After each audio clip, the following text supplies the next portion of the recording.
அனைவருக்கும் வணக்கம். நான் உங்கள் சுவாமிநாதன் ஜோதிடர் பேசுகிறேன்.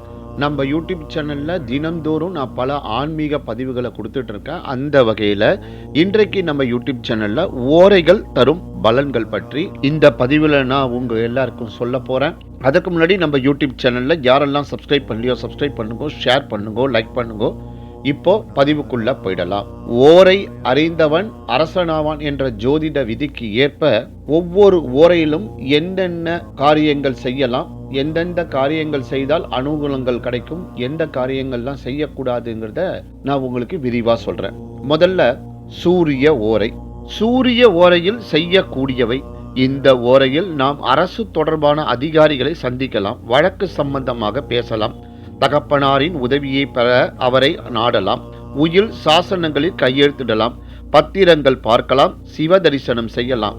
இந்த ஓரையில் செய்யக்கூடாதவை: சொந்த வீட்டிலோ வாடகை வீட்டிலோ பால் காய்ச்சல் கூடாது, புது வீட்டில் குடியேறக்கூடாது, ஒப்பந்தங்களில் கையெழுத்திடக்கூடாது. அடுத்ததாக சந்திர ஓரை.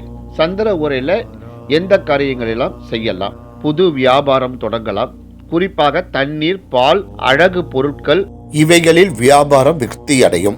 வெளிநாடு செல்வதற்கான முயற்சிகளில் ஈடுபடலாம், வங்கியில் கணக்கு தொடங்கலாம், பெண் பார்க்கும் நிகழ்ச்சிகளை ஏற்பாடு செய்யலாம், அம்மன் சன்னிதானத்திற்கு சென்று வழிபடலாம், கண் சம்பந்தமான மருத்துவரை சந்திக்கலாம், கண் அறுவை சிகிச்சை நல்லபடியாக நடக்க அம்பாளுக்கு அபிஷேக ஆராதனைகள் செய்யலாம், தாயாரின் உதவியை பெற அவரை நாடலாம். செய்யக்கூடாதவை: தேய்பிறையில் சந்திர ஓரையை தவிர்க்க வேண்டும், சொத்து சம்பந்தமாக பேசக்கூடாது. அடுத்ததாக செவ்வாய் ஓரையில் என்னென்ன காரியங்களை செய்யலாம்? சொத்துக்கள் வாங்குவது விற்பது பற்றி பேசலாம், வீடு தோட்டம் நிலத்தை போய் பார்க்கலாம், ஒப்பந்தங்களில் கையெழுத்திடலாம், சகோதரர்கள் பங்காளிகளின் பிரச்சனைகளை பேசலாம், இரத்த தானம் செய்யலாம், சகோதர உதவிகளை நாடலாம், முருகன் தலங்களுக்கு செல்லலாம், கடனை அடைக்கலாம். செவ்வாய் ஓரையில் செய்யக்கூடாதவை: கடன் வசூல் செய்ய போகக்கூடாது, குடும்பத்தில் வீண் வாக்குவாதங்கள் கூடாது, பெண் பார்க்கும் வைபவங்களை தவிர்க்க வேண்டும். அடுத்ததாக புதன் ஓரை. புதன் ஓரையில் செய்யக்கூடியவை: கல்வி சம்பந்தமான எல்லா விஷயங்களையும் செய்யலாம், ஜாதகம் பார்க்கலாம், கணக்கு வழக்குகள் பார்க்கலாம், வங்கியில் புது கணக்கு தொடங்கலாம், மாமன் வகை உறவுகளின் உதவியை நாடலாம், வக்கீல்களை பார்க்கலாம், கம்ப்யூட்டர்கள் வாங்கலாம், கம்ப்யூட்டர் பயிற்சியில் சேரலாம், நல்ல விஷயங்களுக்கு தூது போகலாம், பெருமாள் தலங்களுக்கு சென்று வணங்கலாம். செய்யக்கூடாதவை: பெண் பார்க்கும் சம்பவம் கூடாது, வீடு நிலம் பற்றி பேசக்கூடாது, சொத்துக்களை பார்வையிடக்கூடாது. அடுத்ததாக குரு ஓரை. குரு ஓரையில் எந்தெந்த காரியங்கள்லாம் செய்யலாம்? சகல சுப காரியங்களுக்கும் ஏற்ற ஓரை. பொன் நகைகள் வாங்கலாம், புது மண பெண்ணிற்கு மாங்கல்யம் வாங்கலாம், வங்கியில் பிக்சட் டெபாசிட் செய்யலாம், குழந்தைகளை பள்ளியில் சேர்க்கலாம், முருகன் தட்சிணாமூர்த்தி ஆகியோரை வணங்கலாம், பெண்கள் கணவரிடம் விரும்பியதை கேட்கலாம், கொடுக்கல் வாங்கல் வைத்துக் கொள்ளலாம், யாகங்கள் ஓமங்கள் செய்வதற்கான பொருட்களை வாங்கலாம். குரு ஓரையில் செய்யக்கூடாதவை: முதலில் சந்திக்கும் ஒருவருக்கு விருந்து வைக்கக்கூடாது, புது மண தம்பதிகளுக்கு விருந்து உபசாரம் செய்யக்கூடாது. அடுத்ததாக சுக்கிர ஓரை.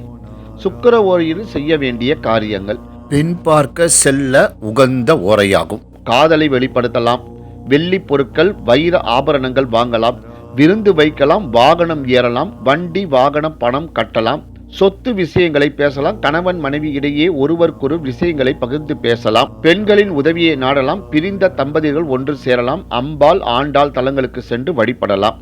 இந்த ஓரையில் செய்யக்கூடாதவை: நகை இரவல் கொடுக்கக்கூடாது, குடும்ப பிரச்சனைகளை பேசக்கூடாது, துக்கம் விசாரிக்க கூடாது. அடுத்ததாக சனி ஓரை.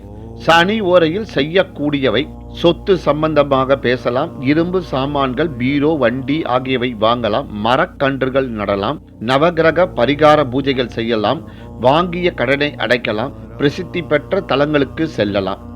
செய்யக்கூடாதவை: நோய்க்கு முதலாக மருந்து சாப்பிடக்கூடாது, முதலாக பிரயாணம் செய்யக்கூடாது, வெளியூர் செல்ல டிக்கெட் முன்பதிவு செய்யக்கூடாது, முதலாக பிறந்த குழந்தையை போய் பார்க்கக்கூடாது, துக்கம் விசாரிக்க கூடாது. தவிர்க்க வேண்டிய நேரங்களை தவிர்ப்பதுடன் நல்ல ஓரையில் நல்ல காரியங்களை செய்வதால் அவை நிலைத்து நீடித்து நின்று பலன் தரும். ஓரை பார்த்து செய்யும் காரியங்கள் ஜாதகத்தில் தசாபுக்தி சரியில்லாவிட்டாலும் அவை நல்ல விதமாக கூடி வரும்.